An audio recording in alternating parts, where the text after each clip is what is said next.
Waalaikumsalam. Ya, sebelum kita mulai belajar, kita berdoa dulu, berdoa di dalam hati. Mulai. Berdoa selesai.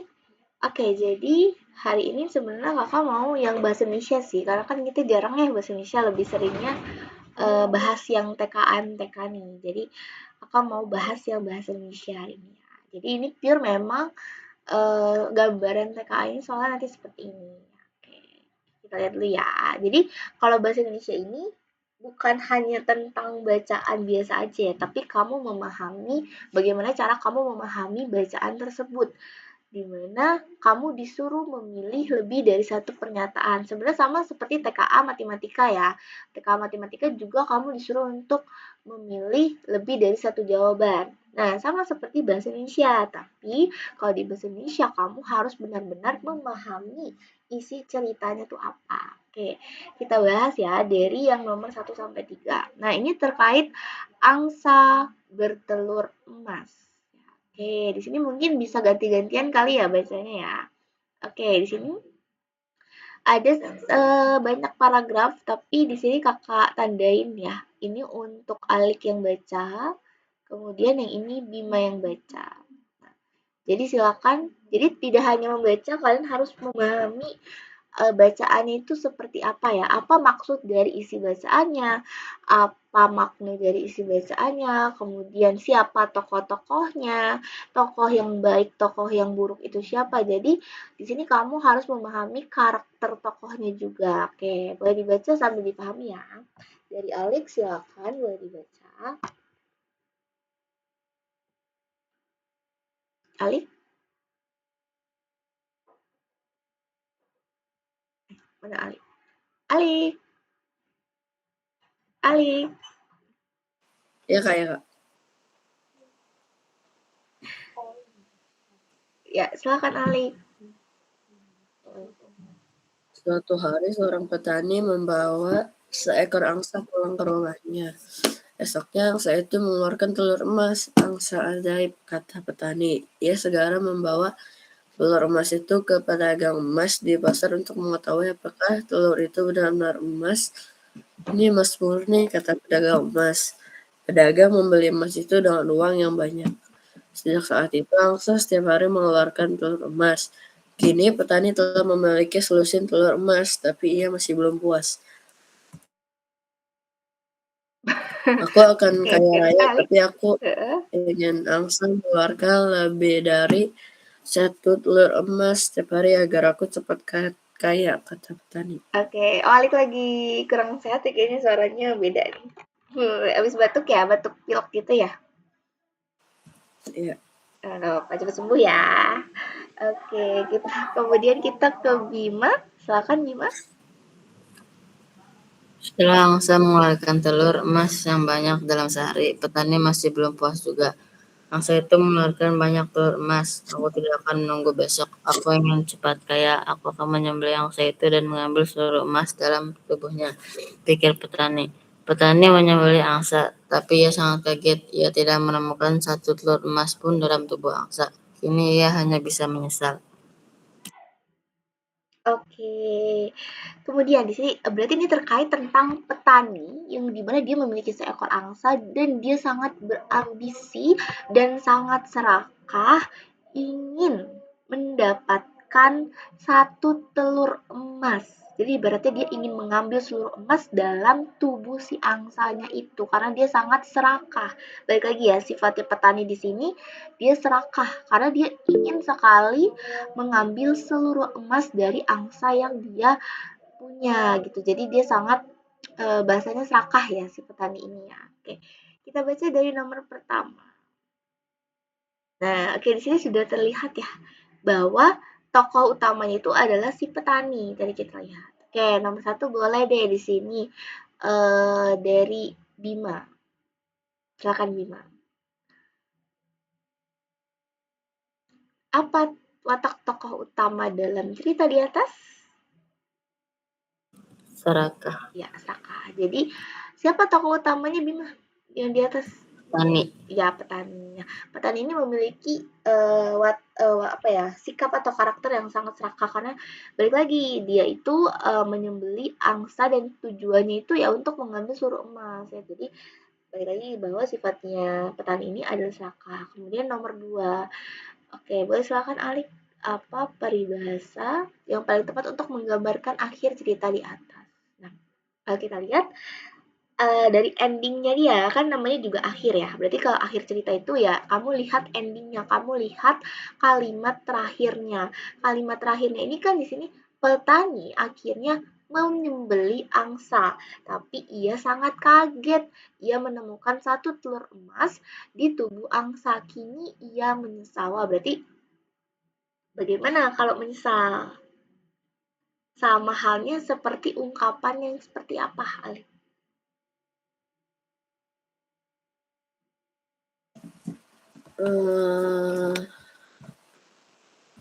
Yang dia ya, Kak.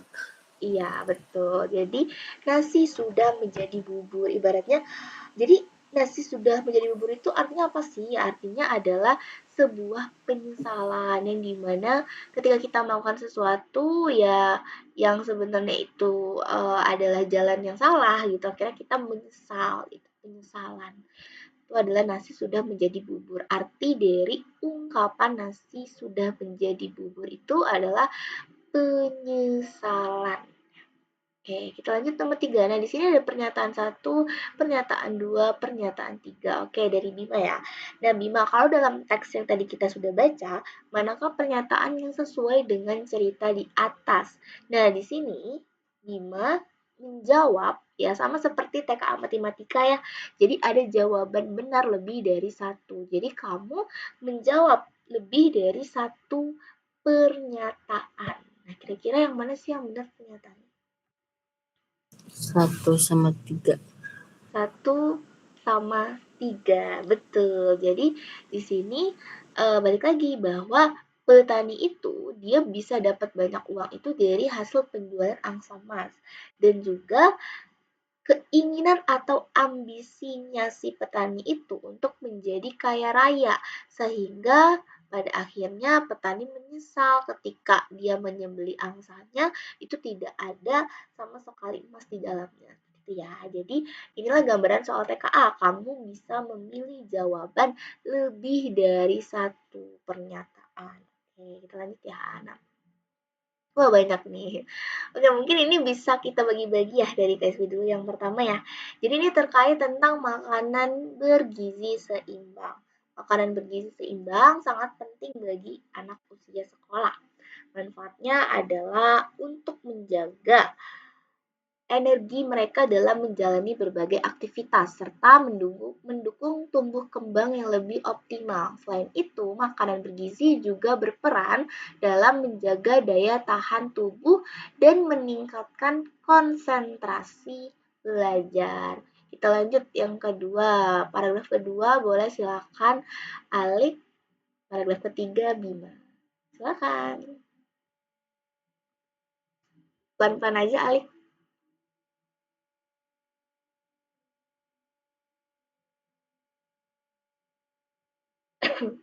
Gimana Alik? Alik keluar, Kak. Oh, Alik keluar. Ya udah nggak apa-apa Bima aja. Silakan Bima. Gizi seimbang merupakan susunan atau pengaturan pola makan harian yang mengandung sejumlah nutrisi sesuai dengan kebutuhan tubuh. Gizi seimbang dapat diperoleh dengan mengonsumsi beragam jenis makanan dan memperhatikan kebutuhan gizi harian. Anak-anak dapat menerapkan konsep tumpeng gizi seimbang yang menggantikan prinsip 4 sehat dan 5 sempurna. Nah, Alika udah jujur lagi belum? Apa masih keluar? Masih keluar. Oh, masih keluar. Oke, udah Bima lagi lanjut aja nggak apa-apa. Kandungan gizi makanan pada konsep tumpeng gizi seimbang menekankan pada pembagian porsi seperti makanan pokok, karbohidrat, pauk-pauk, sumber protein, dan memperbanyak konsumsi buah sayur, sumber vitamin, mineral, serat, dan membatasi garam, gula, serta lemak. Selain itu, makan sehat bergizi dan seimbang memastikan tubuh selalu terhidrasi dengan mengonsumsi minimal 8 gelas air putih per hari. Oke, jadi ini terkait tentang makanan bergizi seimbang. Nah, jadi makanan bergizi seimbang itu bisa kita pakai konsep tumpeng gizi seimbang, yang dimana adanya 4 sehat sempurna. Nah, 4 sehat sempurna ini masuknya ke dalam apa sih? Banyak ya. Pertama ada makanan pokok tadi. Nah, makanan pokok ini makanan-makanan yang mencakup karbohidrat. Selanjutnya ada lauk pauk yang dimana mencakup sumber protein dan juga buah-buahan dan sayur-sayuran yang mengandung sumber vitamin, mineral, dan serat. Dan serta kita harus membatasi penggunaan garam, gula, dan lemak. Sehingga dipastikan makanan itu sehat, bergizi, dan seimbang. Dan kita juga harus mengonsumsi minimal 8 gelas air putih per hari. Oke, di sini ada pernyataan tepat dan tidak tepat, Bima. Jadi di sini kita harus coba baca yang manakah yang masuk tepat, yang manakah yang tidak tepat. Silakan, boleh?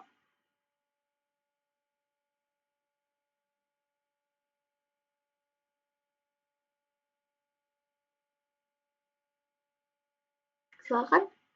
Yang mana Bima kira-kira? Pernyataan yang pertama, kira-kira apakah tepat dan atau tidak tepat?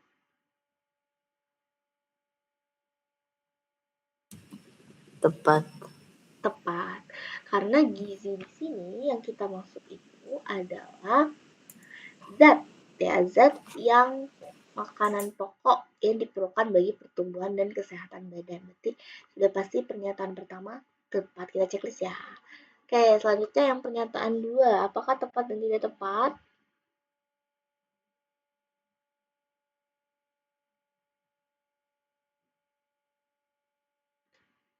Tepat juga. Tepat juga.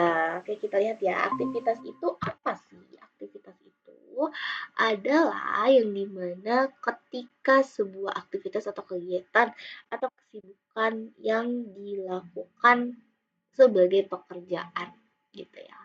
Nah, berarti ini jawabannya tepat. Kemudian yang ketiga. Tepat. Oke. Di sini kalau jasad itu apa sih, Bima? Jasad tuh lebih kepada mayat ya. Apakah tubuh itu dimasukkan ke dalam mayat? Sebenarnya beda ya, kalau tubuh itu kategorinya itu sebenarnya organ, bukan jasad. Berarti kalau tubuh itu bisa kita bilang sebagai organ yang dimana manusia dan binatang dari ujung kaki sampai ujung rambut. Itu berbeda dengan jasad. Kalau jasad ini sebenarnya lebih kepada eh, apa ya, organiknya manusia dan hewan, yang dimana ketika manusia dan hewan itu meninggal atau mati, dia akan diuraikan gitu. Jadi berbeda konteksnya dengan tubuh ya. Kalau tubuh itu lebih kepada organnya, organ yang manusia di mana dari ujung kaki sampai ujung rambut. Jadi jawabannya ini jawabannya tidak tepat gitu ya. Jadi jawaban yang tepat ada lebih dari satu jawaban. Kita lanjut nomor 5. Nah, ini terkait tentang pernyataan yang benar, Bima. Nah, tadi seperti biasa kita sudah baca teksnya, ini terkait tentang makanan gizi seimbang, yang dimana ada prinsip 4 sehat 5 sempurna. Nah, di dalam soal nomor 5 ini, kita memilih lebih dari satu jawaban. Kira-kira jawaban yang benar itu yang mana ya? Pernyataan yang manakah yang benar?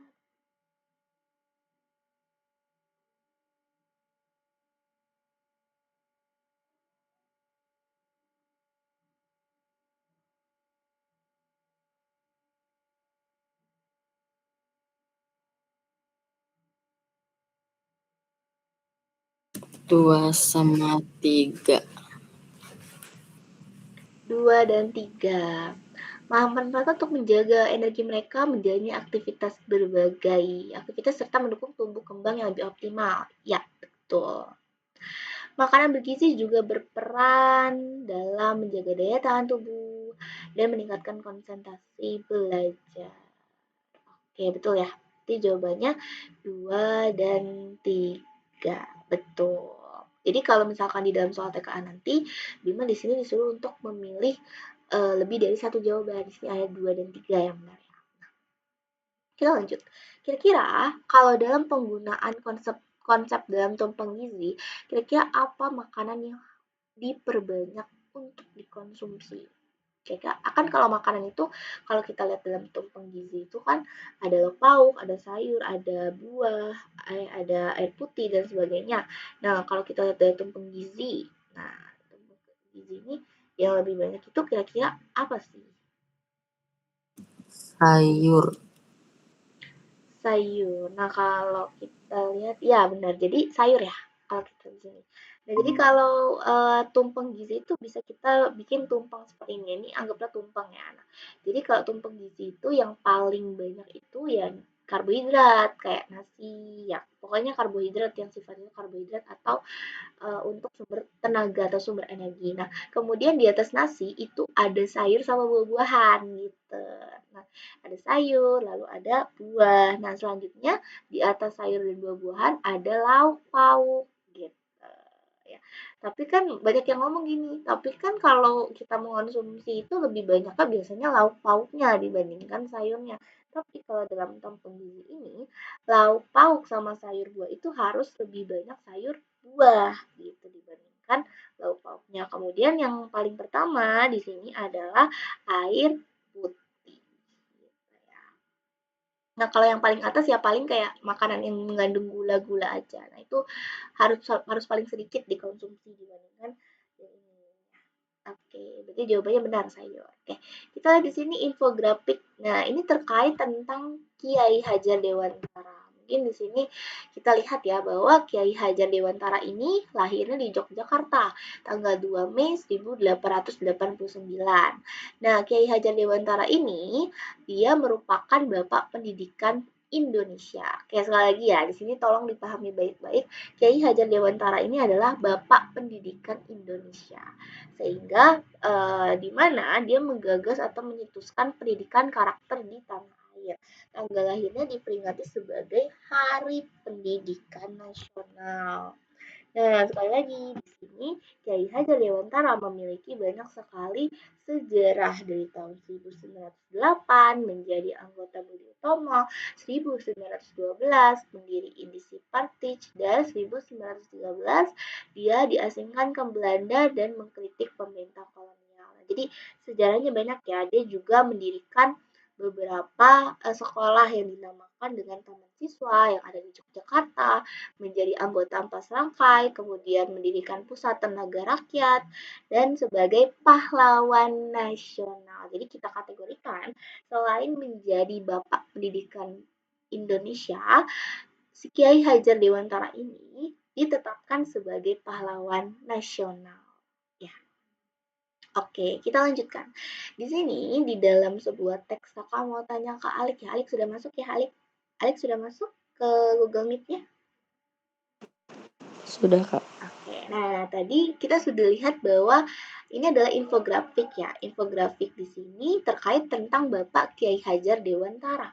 Nah, pilihlah jawaban yang benar dan jawabannya itu lebih dari satu. Nah, menurut Alik kira-kira mana pernyataan yang benar di antara tiga pernyataan ini?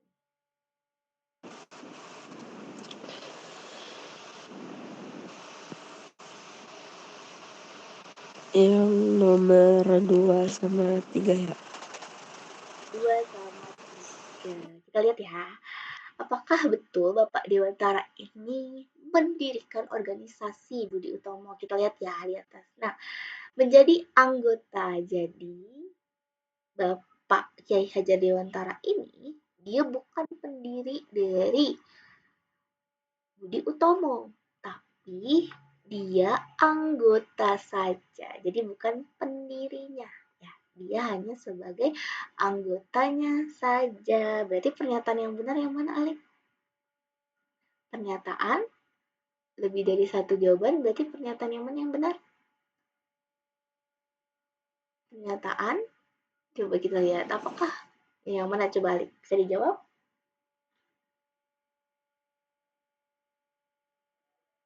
Yang 1 ya, 1 sama 3. Iya, betul. Jadi 1 sama 3 ini benar, Alif. Jadi kalau kamu baca infografik memang sekilas itu kayaknya Waduh, gampang ya, tapi kita lihat lagi dan kita perhatikan di sini ya. Dia itu tidak membangun atau tidak mendirikan Budi Utomo. Dia mendirikan itu taman siswa. Nah, kalau misalkan di situ pendiri taman siswa itu benar, tapi dia bukan pendiri taman siswa. Dia hanya sebagai anggotanya saja. Maka yang benar di sini jawabannya adalah Kiai Hajar Dewantara sebagai Bapak Pendidikan Indonesia dan Kiai Hajar Dewantara tadi sebagai pahlawan nasional. Tadi kan ada ya di sini dijelaskan bahwa setelah dia wafat dia ditetapkan sebagai pahlawan nasional gitu ya. Oke. Nah, kemudian nomor 8 kita ke Bima. Tentukan pernyataan tepat atau tidak tepat terkait infografik jejak dari Kiai Hajar Dewantara. Nah, di sini ada pernyataan tepat dan tidak tepat. Nah, kira-kira Bima, manakah pernyataan yang tepat dari 3 pernyataan yang ada di tabel?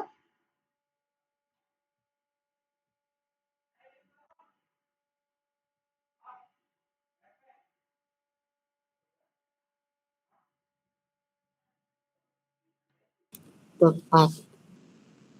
Oke. Nomor 1 tepat. Iya.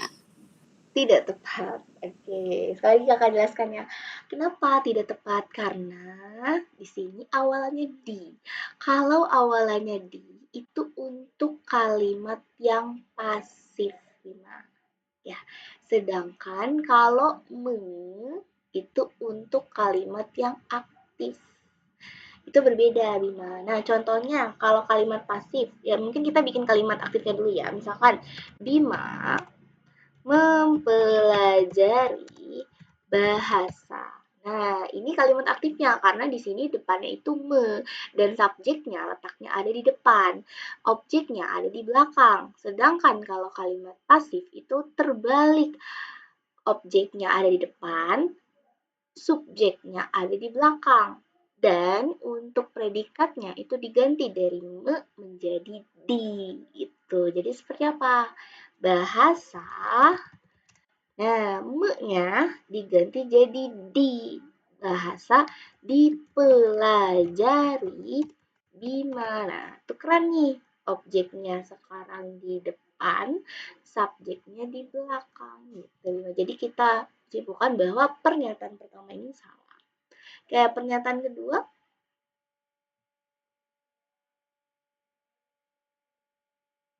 benar atau salah Bima?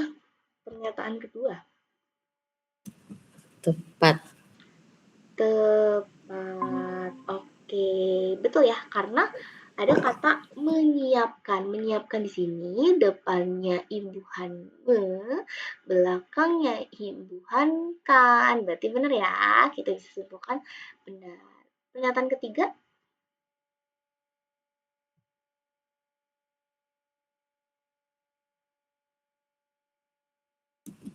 Tepat. tepat. Jadi ini bisa kita kategorikan sebagai tepat ya. Oke, balik lagi.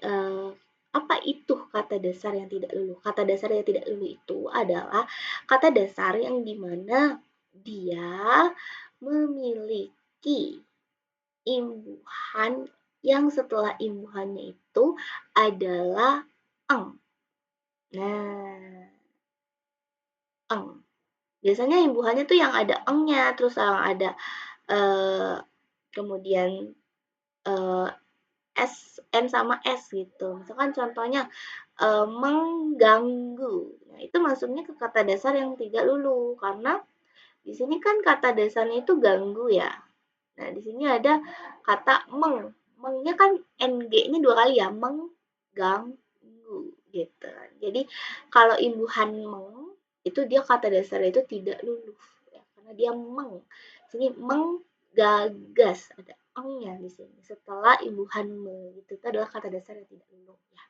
Oke, kita lanjut nomor 9 Alik.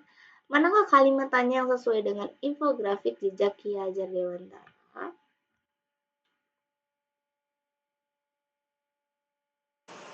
Yang C ya.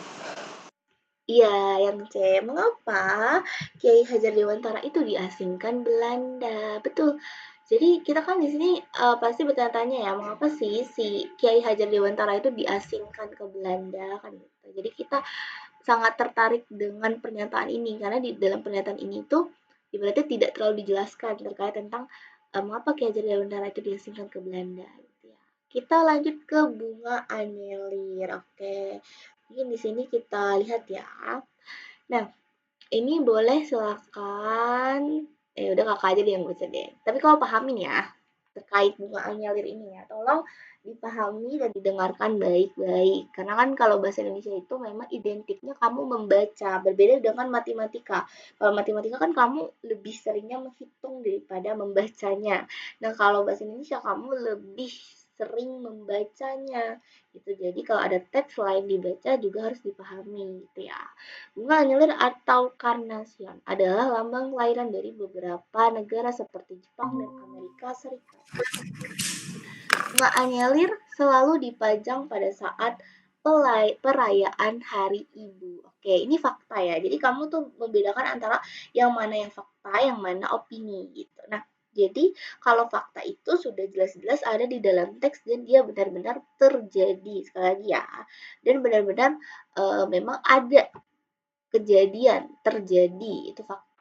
Kalau opini kan hanya pendapat saja. Nah, di sini kita lihat bunga anyelir ini sebagai lambang dari kelahiran bulan Januari. Itu betul ya, bahwa faktanya bahwa bunga anyelir ini adalah lambang dari kelahiran bulan Januari. Nah, bunga anyelir ini banyak sekali ada di negara Jepang dan Amerika Serikat dan biasanya dipajang ketika saat perayaan Hari Ibu. Dan bunga anyelir ini melambangkan daya tarik, kekaguman, dan kasih sayang. Dan biasanya orang yang lahir dengan simbol bunga anyelir adalah orang yang bertanggung jawab dan dapat diandalkan. Nah, di sini banyak sekali fakta dan opininya. Nah, mungkin kalian bisa membedakan antara yang mana fakta, yang mana opini. Nah, kalau misalkan fakta itu bukan dari perkataan orang, ya. Fakta itu bukan dari perkataan orang, melainkan memang benar-benar terjadi dan memang ada bentuk aktivitasnya. Itu fakta. Benar terjadi dan ada tindakannya, ya. Tapi kalau misalkan opini itu adalah pendapat orang lain. Jadi orang lain mengutarakan pendapat, kemudian diungkapkan lagi kepada orang lain. Nah, itu pendapat.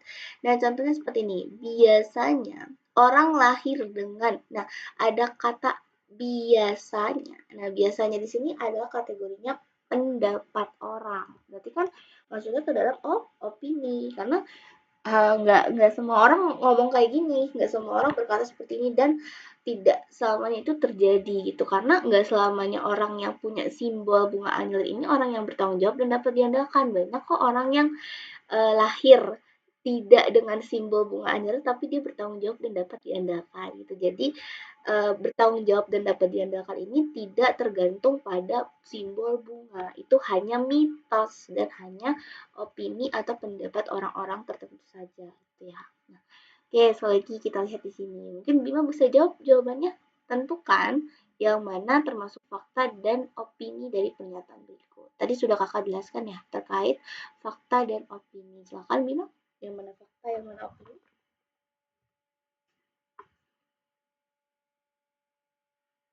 Satu fakta. Satu fakta. Betul. Oke.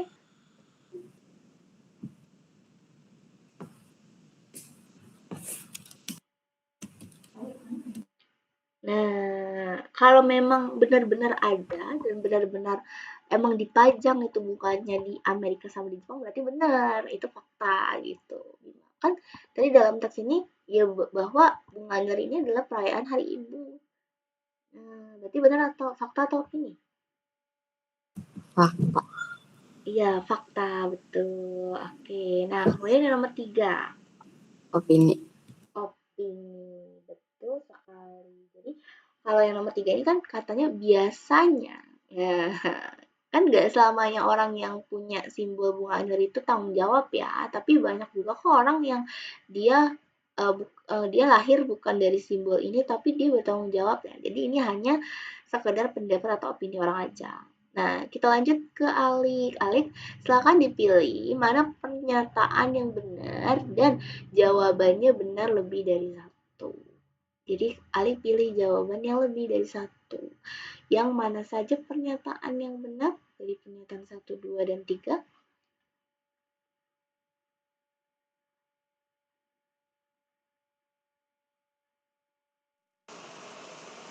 Pilih lebih dari satu. Lebih dari satu. Oke, ya lebih dari satu nomor berapa aja, Lik?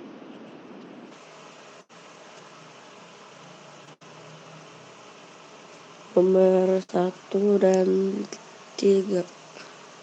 Nomor 1 dan 3.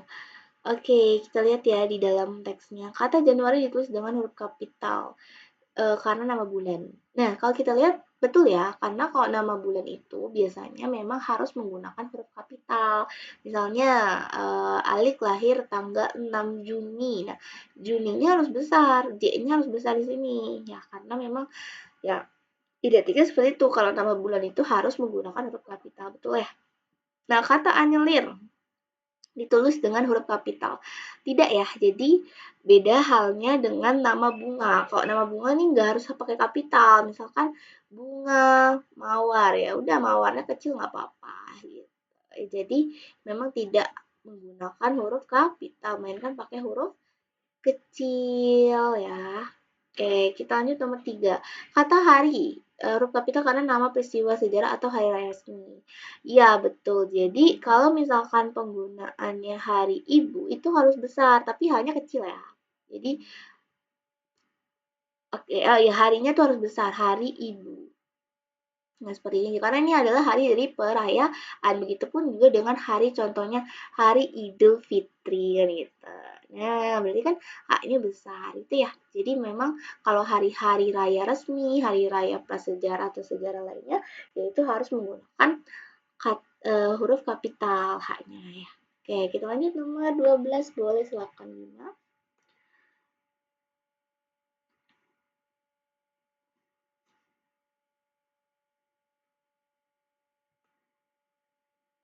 Silakan Lina.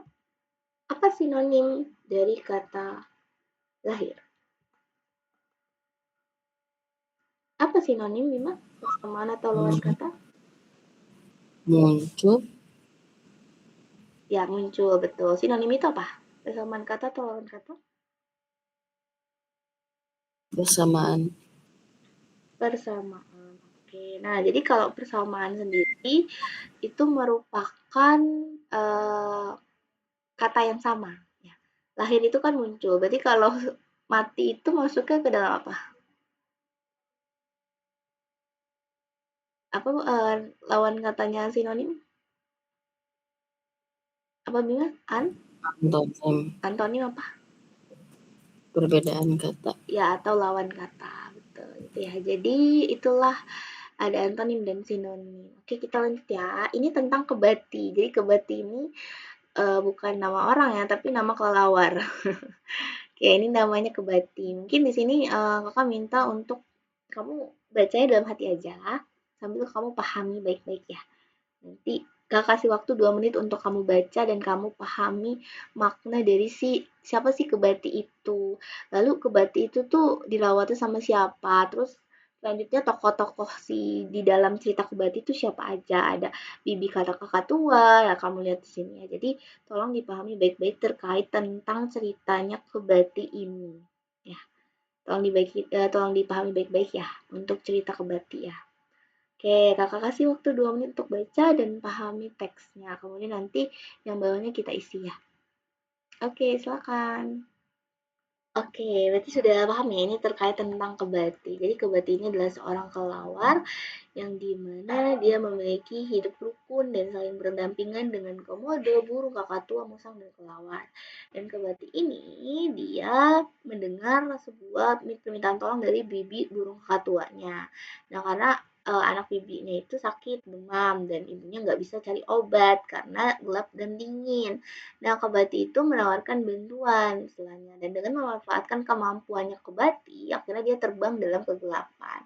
Dan bibi kakak tua pun meramu dan menjadi obat untuk anaknya dan akhirnya berlangsung sembuh.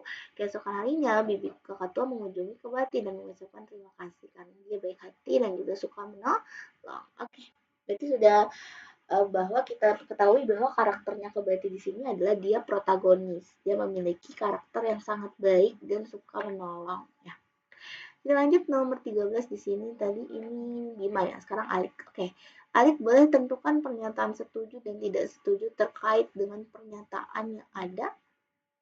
Yang manakah pernyataan yang setuju dan yang manakah pernyataan yang tidak setuju. Alik. Silakan.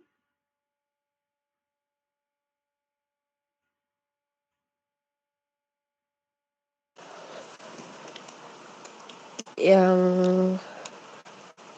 pertama setuju, yang kedua setuju,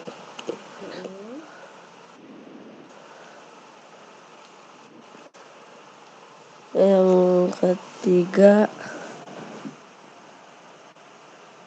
tidak setuju. Tidak setuju, betul. Karena si Kebati ini dia itu di sini wait sebentar.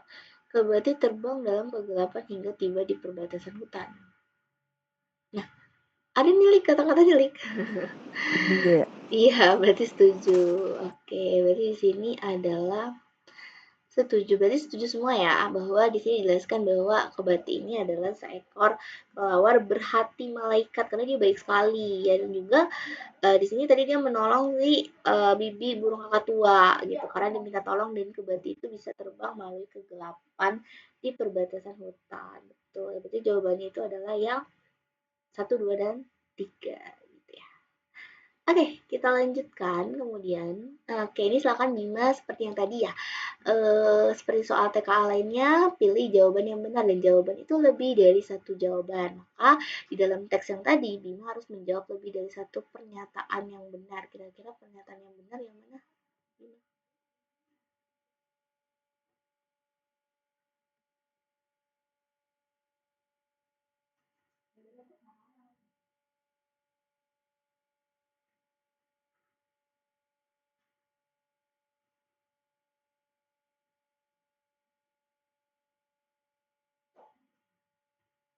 Oke, gimana Bima?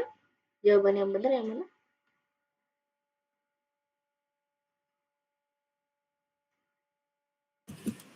Hmm, 1 sama 3. Wira berusaha membantu tetangganya sedang kesusahan meskipun mereka berbeda suku. Gini, oke.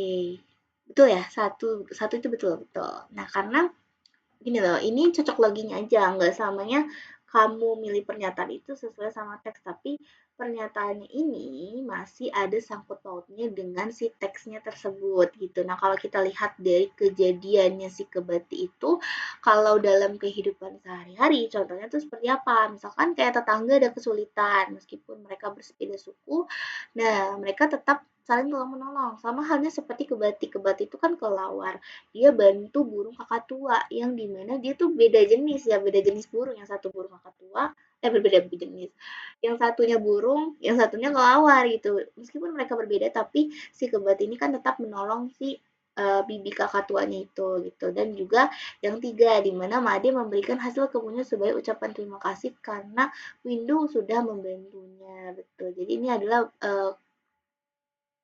kejadian yang dialami si Kebati karena Kebati ini dia memiliki karakter yang saling tolong menolong dan suka membantu gitu ya. Nomor 15. Boleh Alik apa makna dari kata sigap? Nah, di sini ada kata sigap. Berarti kalau sigap ini apa sih yang dimaksud dengan sigap, Alik? Jawabannya Yang B.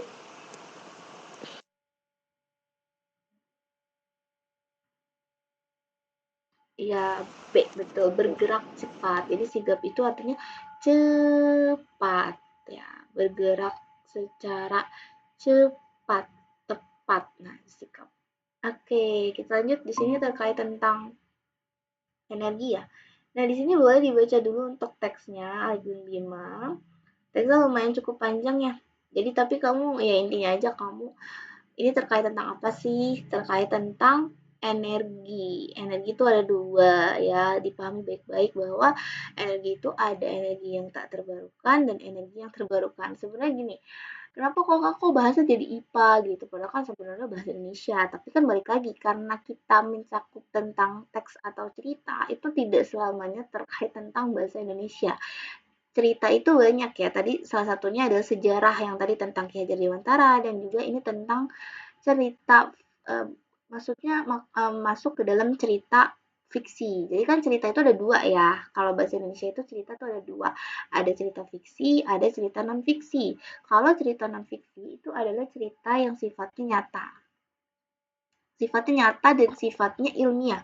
Nah ini masuknya cerita non fiksi gitu. Kalau tadi tentang yang hewan-hewan tuh kayak ceritanya Kebati, terus ceritanya tadi cerita apa lagi tuh tadi yang kita baca ceritanya ya pokoknya kalau yang terkait tentang dongeng-dongeng, legenda itu masuknya ke dalam cerita fiksi gitu. Kalau cerita non fiksi, ya ini tadi ceritanya Kiai Hajar Dewantara, tadi terus kita sudah bahas tentang makanan bergizi, tadi dan juga kita bahas tentang apa namanya energi di sini. Jadi ini masuk ke dalam cerita non fiksi. Jadi nggak usah ditanyakan lagi ya kenapa kok ceritanya jadi tentang IPA gitu. Jadi ya kembali lagi bahwa kalau dalam bahasa Indonesia cerita itu ada fiksi, ada non fiksi. Harus baca. Oke, silakan dibaca dulu Alex dan Bima.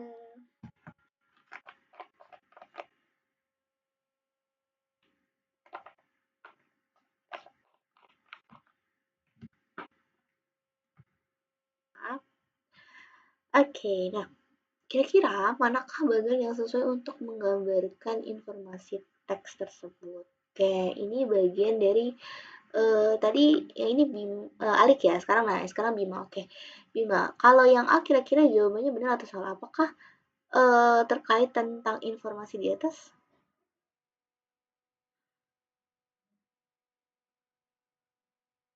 Benar atau salah Bima? Kalau kita lihat dari teksnya. Teks pertama tentang apa sih? Teks pertama tentang pengertian. Benar ya? Teks pertama tentang pengertian. Selanjutnya yang teks yang kedua ini terkait tentang sumber energi dibagi menjadi dua atau jenis-jenis bukan harusnya di sini sebentar. Nah, sumber energi yang terbarukan dulu dijelaskan ya. Ini benar. Benar. Nah, kemudian di sini teks yang ketiga adalah terbarukan memiliki jenis. Nah, harusnya gini. Harusnya yang ini contohnya di sini ya, Bima. Harusnya dijelaskannya contohnya dulu karena kan di dalam teks kedua ini kan ada contohnya nih. Contohnya. Nah, berarti udah pasti kalau di teks 2 ini terkait tentang contoh dari energi terbarukan gitu kan. Nah, kemudian di dalam yang ketiga, contoh energi terbarukan ini salah. Harusnya kan tentang jenis-jenisnya. Kemudian yang bawah cara kerjanya energi. Harusnya seperti ini ya. Jadi urutannya pengertian, contohnya, jenisnya, baru cara kerjanya. Oke. Nah, yang B benar atau enggak, Bima? Yang ini benar atau enggak, Bima? Tadi sudah jelaskan ya. Benar. Contoh dulu, contoh. Baru jenis, baru cara kerja, dan pengertiannya di atas. Jadi pengertiannya dulu, kemudian contohnya, kemudian jenisnya, baru cara kerjanya. Nah, berarti yang ini salah dong. Harusnya contoh dulu, yang ini contoh, terus jenis, baru cara kerja. Nah, ya ini juga salah ya. Karena harusnya contoh dulu, contoh, jenis, baru cara kerja. Berarti yang ini yang benar ya? Gimana? Wait. Oh, yang ini yang benar berarti. Jawaban yang benar yang C. Agak mungkin agak sedikit bingung ya. Jadi kalau ini tuh sebenarnya bagian dari isi dalam teksnya. Kalau kita lihat dari paragraf yang sudah kita baca di atas, ini pengertian energi ini ada di paragraf pertama. Kita lihat ya, di sini paragraf pertamanya. Energi merupakan kemampuan. Nah, ada kata merupakan atau adalah. Adalah ini kan masuk ke dalam pengertian. Jadi, untuk bagian yang pertama kita membahas tentang pengertian dari energi, ya, pengertian. Selanjutnya di sini, yang paragraf keduanya ini kita membahas tentang sumber energi yang tak terbarukan, Jadi lebih tepatnya kita membahas tentang jenis-jenis energi. Nah, tadi jenis energi itu ada dua, yang terbarukan sama yang tidak terbarukan, gitu kan?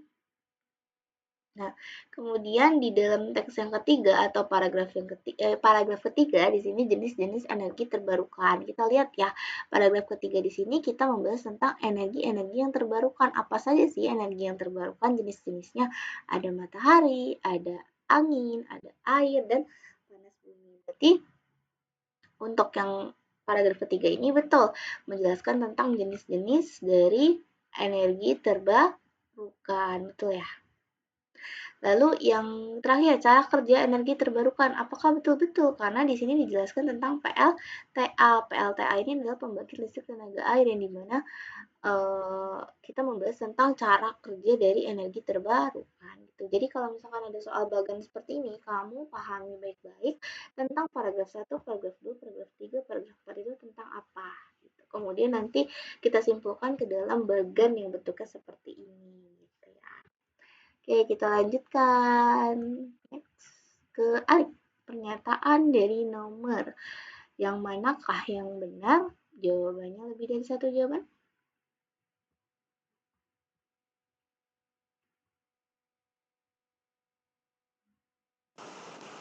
Yang nomor 2 sama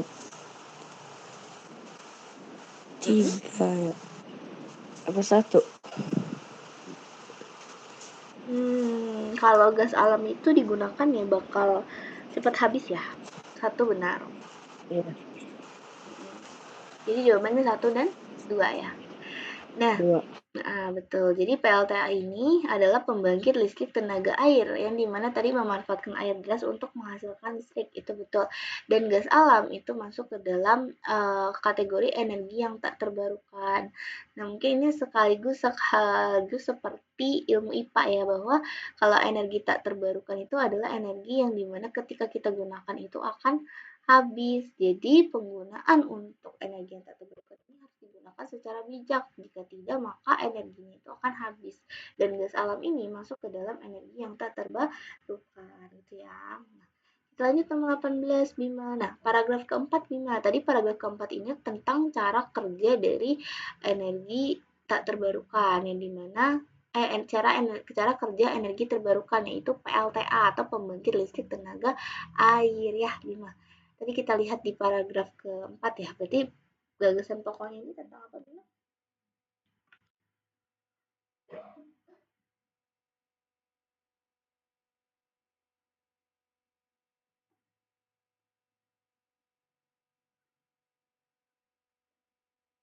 Bima?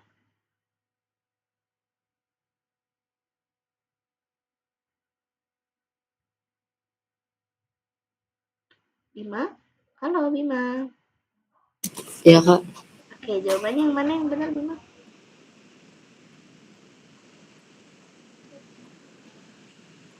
C. Ya, C, betul. Itu ya, bahwa cara kerja PLTA itu adalah memanfaatkan air yang jatuh dari ketinggian. Oke, ini terkait tentang malin kundang ya. Banyak banget lagi ya malin kundang. Nah, ini kakak kasih waktu 2 menit. Tolong dibaca baik-baik ya. Tadi beberapa banyak yang tidak menyimak nih. Jadi tolong selain kamu baca, kamu juga pahami siapakah malin kundang, bagaimanakah sifatnya malin kundang, dan bagaimanakah moral atau pesan pesan yang disampaikan di dalam teksnya ini terkait tentang Malin Kundang tersendiri. Kira-kira kita bisa ambil hikmahnya bagaimana gitu. Coba kamu pahami baik-baik. Dan Malin Kundang ini kan sebenarnya ceritanya udah familiar ya, udah sering kamu dengar di telinga kamu ya tentang Malin Kundang ini. Jadi Malin Kundang ini ya bisa kita simpulkan sebagai seorang anak yang sangat durhaka kepada orang tuanya, yang dimana ketika dia sudah mencapai kejayaan, dia sudah kaya, dia sudah memiliki semuanya, dia pada akhirnya tidak patuh atau tidak hormat kepada ibunya gitu ya. Jadi kita bisa simpulkan bahwa Malin Kundang ini adalah anak yang durhaka ketika dia sudah memiliki banyak harta atau kekayaan ya. Jadi seakan-akan tuh dia lupa dengan kulitnya gitu ya ibaratnya. Oke, 2 menit ya. Alik dengerin ya.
Oke, sudah selesai ya.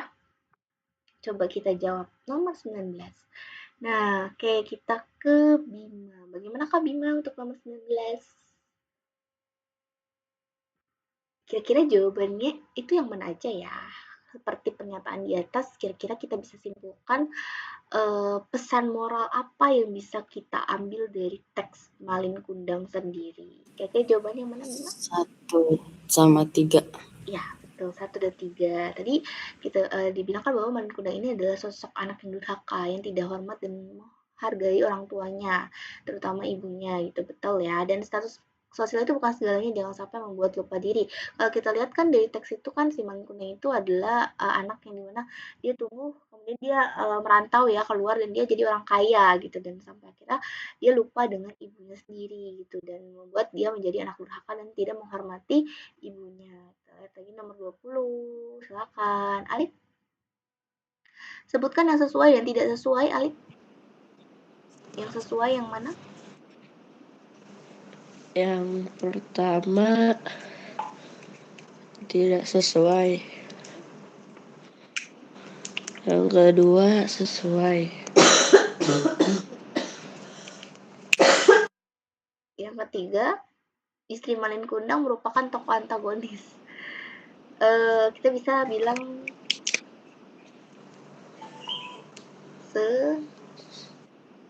sesuai. Dia antagonis juga nih istrinya karena istrinya kan mengikuti suaminya. Ibaratnya ketika suaminya seperti itu ya istrinya diam aja gitu kan itu masuk antagonis ya karena dia tidak maksudnya tidak memberitahu suaminya atau tidak menasihati suaminya itu sehingga ya bisa kita sebut sebagai tokoh antagonis. Terakhir dari Bima, apa peristiwa yang mengubah sikap tokoh Malin Kundang? Kenapa sih Malin Kundang jadi durhaka sama ibunya? Bima?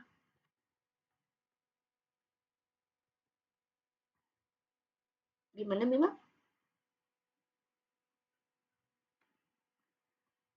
Yang C. Yang C, Malin Kundang menjadi kaya raya dan disegani gitu ya. Nah, jadi seperti itu kira-kira gambaran soal TKA. Jadi ya kakak harap kalau untuk TKA Bahasa Indonesia, kamu tolong pahami satu persatu dari teksnya dan kamu baca lagi dari teksnya. Jadi kamu bukan hanya membaca, tapi kamu juga memahami teksnya, siapa aja tokohnya, kemudian apa pesan moralnya, bagaimana karakter si tokohnya, dan bagaimana akhir ceritanya, bagaimana isi dari paragrafnya, isi setiap paragrafnya itu kamu harus paham gitu ya. Jadi memang ya cukup lumayan sulit kalau misalnya kamu bacanya cuma sat aja nih, bacanya harus benar-benar dipahami satu-satu, dipahami setiap paragrafnya gitu ya. Oke deh, thanks for joining the class today.